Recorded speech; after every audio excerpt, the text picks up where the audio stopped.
नमस्कार दोस्तों, हमारे YouTube चैनल बुक्स प्ले में आपका स्वागत है। आज हम बात करने वाले हैं डॉक्टर सुधीर दीक्षित द्वारा लिखी एक बेहतरीन किताब टाइम मैनेजमेंट की, जिसमें कि लेखक ने समय के सर्वश्रेष्ठ उपयोग करने के 30 अचूक सिद्धांत बताए हैं। दोस्तों, क्या आपको अधिक संगठित या अधिक उत्पादक होने की आवश्यकता महसूस होती है? क्या आप अपना दिन कई गतिविधियों में बिताते हैं और फिर आश्चर्य करते हैं कि आपने बहुत कुछ क्यों नहीं किया है? फिर ये समय प्रबंधन किताब आपके लिए ही है।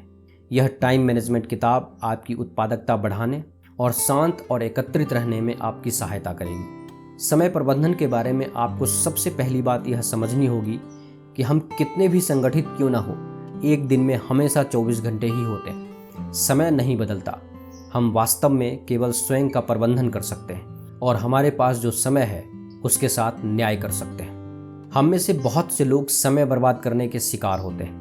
क्या आप इंटरनेट पर सर्फिंग, ईमेल पढ़ने, फेसबुक पोस्टिंग, टेक्सटिंग या व्यक्तिगत कॉल करने में बहुत अधिक समय व्यतीत करते हैं? जब हम अपने समय पर नियंत्रण रखते हैं तो हम अपने और अपने आसपास के लोगों को एक संकेत भेज रहे हैं कि हम अपने समय का सम्मान करते हैं और हम खुद का सम्मान करते हैं, और ऐसा करने से हम चिंता कम करते हैं। हम जितने कम तनाव में होंगे, हम उतने ही अधिक उत्पादक होंगे।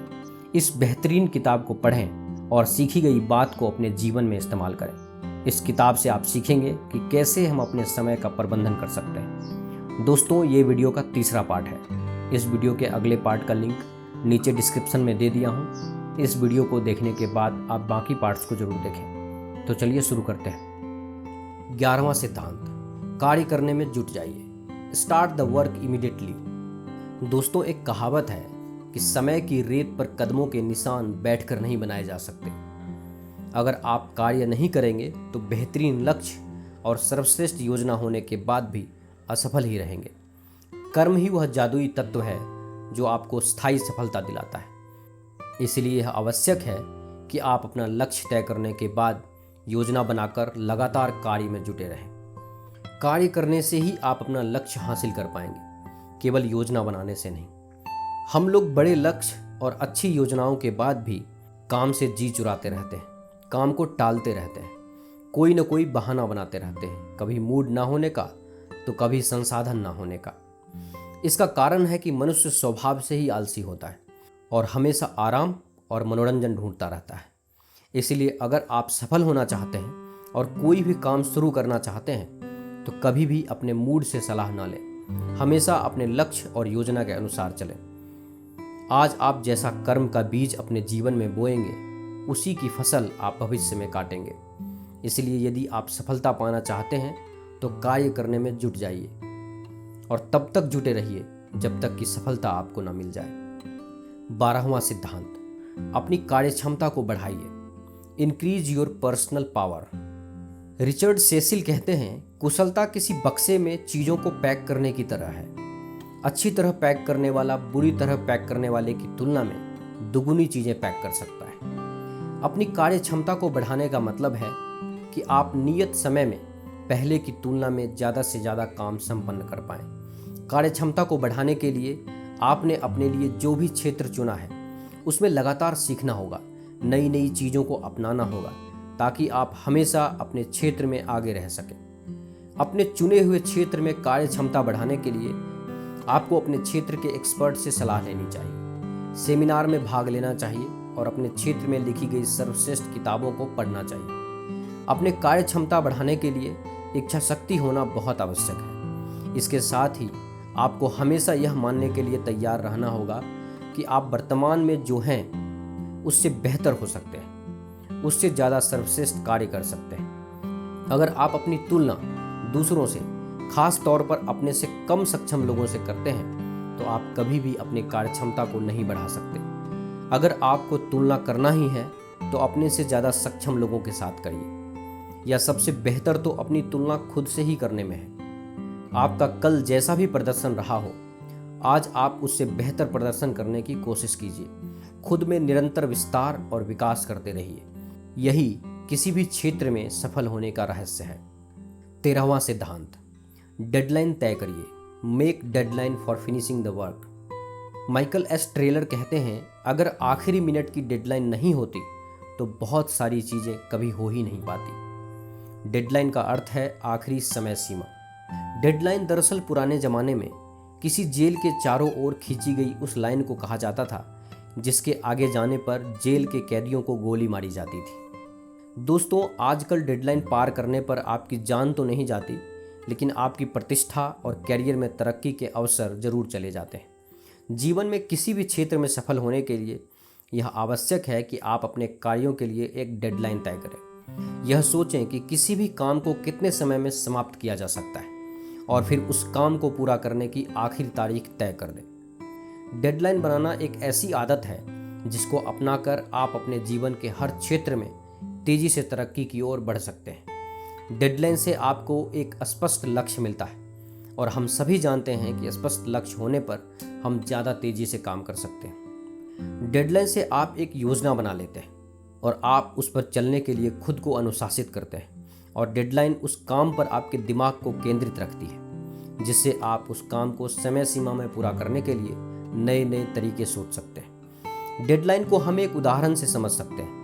मान लेते हैं कि आप 5 मिनट में 1 किलोमीटर की दौड़ लगा रहे हैं। अब यही अगर आपके पीछे खूंखार कुत्ता छोड़ दिया जाए तो आप निश्चित रूप से 1 किलोमीटर की दौड़ 5 मिनट से काफ़ी कम समय में लगा लेंगे। डेडलाइन भी ऐसे ही एक खूंखार कुत्ते की तरह है जो तेजी से आपसे काम करवा लेता है। 14वां सिद्धांत, समय खरीदना सीखिए। Learn to buy time. एक चीनी सूक्ति है, 1 इंच सोने से भी 1 इंच समय नहीं खरीदा जा सकता। दोस्तों, आप एक पैसेंजर ट्रेन से यात्रा करना पसंद करते हैं या सुपरफास्ट ट्रेन से? पैसेंजर ट्रेन की यात्राओं में ज़्यादा समय लगता है लेकिन किराया कम होता है। इसकी यात्रा वे लोग करते हैं जिनके पास समय ही समय है। दूसरी ओर व्यस्त लोग सुपरफास्ट ट्रेन से यात्रा करते हैं क्योंकि उन्हें समय की कमी रहती है और वे बचे हुए समय का सदुपयोग कर सकते हैं। बेहद व्यस्त लोग हवाई जहाज से यात्रा करते हैं क्योंकि उनका समय और भी ज़्यादा कीमती होता है। जिस व्यक्ति का समय जितना ही अधिक कीमती होता है वह उसे बचाने के लिए उतने ही अधिक पैसा खर्च करने के लिए तैयार रहता है।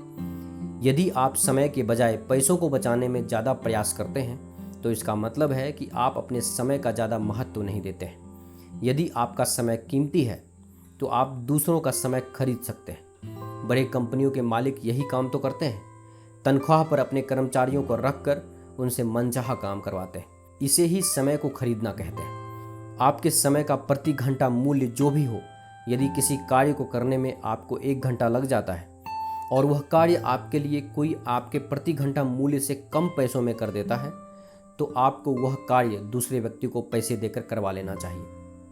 आत्मनिर्भर लोगों को समय खरीदने में बड़ी दिक्कत आती है क्योंकि वह हर काम को खुद ही करना चाहते हैं और इसी चक्कर में वह छोटे छोटे कामों में अपना कीमती समय बर्बाद कर देते हैं। इसीलिए अपने समय का बेहतरीन उपयोग करने के लिए समय खरीदना सीखिए।